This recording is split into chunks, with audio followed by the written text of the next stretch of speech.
Hello, നമസ്കാരം. ഇന്ന് അല്പം പയർ നന്നാക്കൽ പരിപാടിയാണ് കേട്ടോ പറയണം ഞാൻ നിങ്ങളോട്. നല്ല നാടൻ പയർ. നാടൻ പയർ എന്ന് പറഞ്ഞാൽ എല്ലാവരും നാട്ടിലുണ്ടാവുന്ന പയർ തന്നെയാണ്. നമ്മൾ പറയുമല്ലോ കടയിലൊക്കെ മേടിക്കാൻ, ചേട്ടാ ഇത് നല്ല നാടൻ പയറാണ്, നമ്മുടെ നാട്ടിലുണ്ടാവുന്നതാണ് പറയണേ.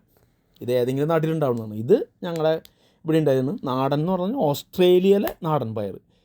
ഞങ്ങളുടെ വീടിൻ്റെ ബാക്കിൽ കുറച്ച് സ്ഥലം ഉണ്ടായിരുന്നേ. അപ്പോൾ അവിടെ ഞങ്ങൾ കൃഷി ചെയ്തതാണ്. വിഷം ഒന്നും ചേർക്കാതെ, രാസവളങ്ങളോ ഒന്നും എടുക്കാതെ ഞങ്ങൾ തയ്യാറാക്കിയതാണ്. അപ്പോൾ ഞങ്ങൾ കിച്ചൺ വേസ്റ്റോ അങ്ങനെയുള്ള സാധനങ്ങൾ മാത്രം ഇട്ടിട്ട് അതിനാണ് ഉണ്ടാക്കുന്നത് കേട്ടോ. അപ്പോൾ അതാണ് ഈ നാടൻ പയർ. അപ്പോൾ അതിനെക്കുറിച്ചിട്ടുള്ള കാര്യങ്ങളാണ് ഞാൻ നിങ്ങളോട് പങ്കുവയ്ക്കണം. സാധാരണഗതിയിൽ നമ്മുടെ നാട്ടിൽ പയറൊക്കെ പറിച്ചു കൊണ്ടുവന്നിട്ട് അമ്മച്ചിമാർ ഓരോ പയറെടുത്ത് ഓരോന്ന് ഇങ്ങനെ നുറുക്കിയാണ് ഇടാറ്.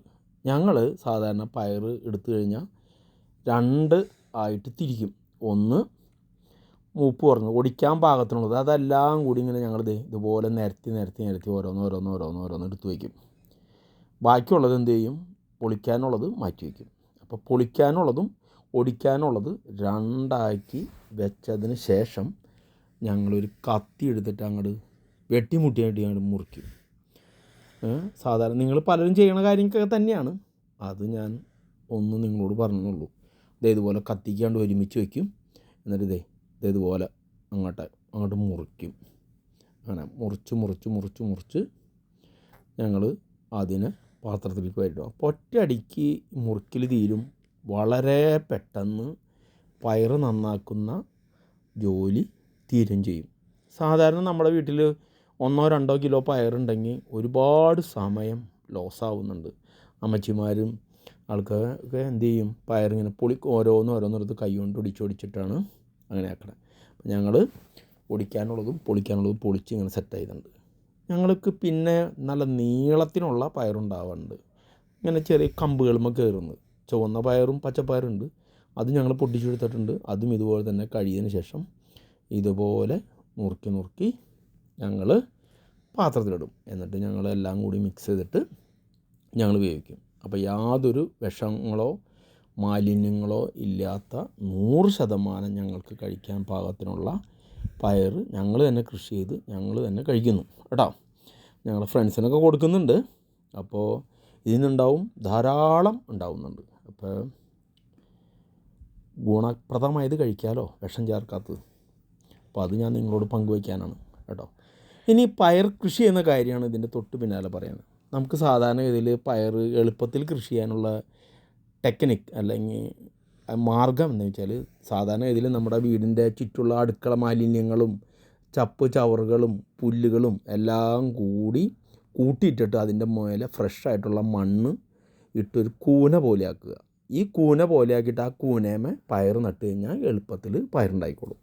അപ്പോൾ അതിൻ്റെ ഉള്ളിൽ ആവശ്യം പോലെ വളമായിട്ട് നമ്മൾ അടുക്കളയിലെ വേസ്റ്റും ചാണം അതുപോലുള്ള അല്ലെങ്കിൽ മറ്റ് സാധനങ്ങളുണ്ടെങ്കിൽ അതൊക്കെ ഇടാം. ചാണം ചാരെല്ലാം ഇട്ടിട്ട് മണ്ണിട്ട് മൂടിയിട്ട് അതിൻ്റെ മുകളിൽ പയർ നടാം. അപ്പോൾ പയറുണ്ടാവും. ഇനി അതിൻ്റെ ആ പയർ ഉണ്ടാവുന്ന കൂനയുടെ നടുക്ക് ഒരു കപ്പ നട്ട് കഴിഞ്ഞാൽ കപ്പയും കുറച്ച് കളയുമ്പോൾ ഉണ്ടായിക്കോളും. അപ്പോൾ പയർ ആദ്യം പറിക്കാം, അതിന് ശേഷം കപ്പ നടാം, കപ്പയും പറിക്കാം. അതുപോലെ തന്നെ പയറിന് പകരം കുറച്ച് സ്ഥലത്ത് ഇതുപോലെ തന്നെ വെണ്ട നടാം. അപ്പോൾ വെണ്ടക്കായ പറിച്ച് കഴിക്കാം. അതുപോലെ തന്നെ വെള്ളരി, പടവലം, പാവലം ഇങ്ങനെയുള്ള സാധനങ്ങളൊക്കെ നടാം. അപ്പോൾ അതും ഈ കൂനയുടെ ഉള്ളിലുള്ള ഈ അടുക്കള വേസ്റ്റിൻ്റെയും മറ്റ് മാലിന്യങ്ങളൊക്കെ അവർ നമ്മൾ കൺവെർട്ട് ചെയ്ത് എന്താക്കി തരും? നല്ല ശുദ്ധമായ വെജിറ്റബിൾസ് ഉണ്ടാക്കി തരും. ഇതിന് ഒരുപാട് സ്ഥലമൊന്നും വേണ്ട, കുറച്ച് സ്ഥലം മതി. നമ്മുടെ വീടിൻ്റെ ചുറ്റുമുള്ള സ്ഥലങ്ങളൊക്കെ മതി.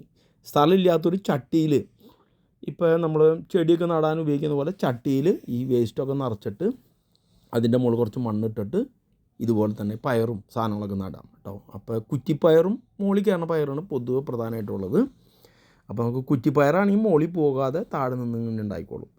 അതേസമയം പടരണ പയറാണെങ്കിൽ നടുക്ക് വല്ല കമ്പൊക്കെ നട്ടു കൊടുക്കണം. അപ്പോൾ കമ്പുമ്പോൾ ചുറ്റി നിന്നിട്ട് അതും ഉണ്ടായിക്കോളും. അപ്പോൾ വീടിന് ചുറ്റും ഇങ്ങനെ പച്ചപ്പോട് കൂടി നിൽക്കുമ്പോൾ വീടിനൊരു കുളിർമ കിട്ടും. അതുപോലെ തന്നെ കാണാനൊരു ഭംഗി കിട്ടും, നല്ലത് കഴിക്കാം. ഇതുപോലെ തന്നെ വീടിൻ്റെ മുകളിൽ മട്ടുപ്പാവിലും വേണമെങ്കിൽ ഇതുപോലെ തന്നെ കൃഷി ചെയ്യാം കേട്ടോ. നിങ്ങളൊക്കെ കൃഷി ചെയ്യുന്നതാണ്. അപ്പോൾ പയറിനൊരു പ്രത്യേകത, പയർ നട്ട് കഴിഞ്ഞാൽ നൈട്രജൻ ആഗിരണം ചെയ്ത് അവർ മണ്ണിൽ ഡെപ്പോസിറ്റ് ചെയ്തുകൊണ്ടിരിക്കുന്നു. അപ്പോൾ മറ്റു ചെടികൾക്കും നല്ല വളർച്ച കിട്ടും കേട്ടോ. മണ്ണുള്ള സ്ഥലത്ത് താഴെയാണ് നടണമെങ്കിൽ വേണമെങ്കിൽ ഇതുപോലെ തന്നെ ഒരു ചെറിയ കുഴി എടുത്തിട്ട് വാഴ നടാം. വാഴ നട്ടിട്ട് ആ കുഴിയിൽ മറ്റ് മാലിന്യങ്ങളൊക്കെ ഇട്ട് നിറച്ചതിന് ശേഷം മണ്ണിട്ട് മൂടാം. എൻ്റെ വാഴയുടെ ചുറ്റും ഇതുപോലെ തന്നെ കപ്പ നടാൻ പറ്റില്ല, പയറും വെണ്ടയും ഒക്കെ നടാം കേട്ടോ. നിങ്ങളൊന്ന് ശ്രമിച്ചു നോക്ക്, നന്നായിട്ട് നിങ്ങൾക്ക് കഴിക്കാം കേട്ടോ. ഓക്കേ, അപ്പോൾ എന്നാൽ വീണ്ടും കാണും വരെ വണക്കം. Thank you.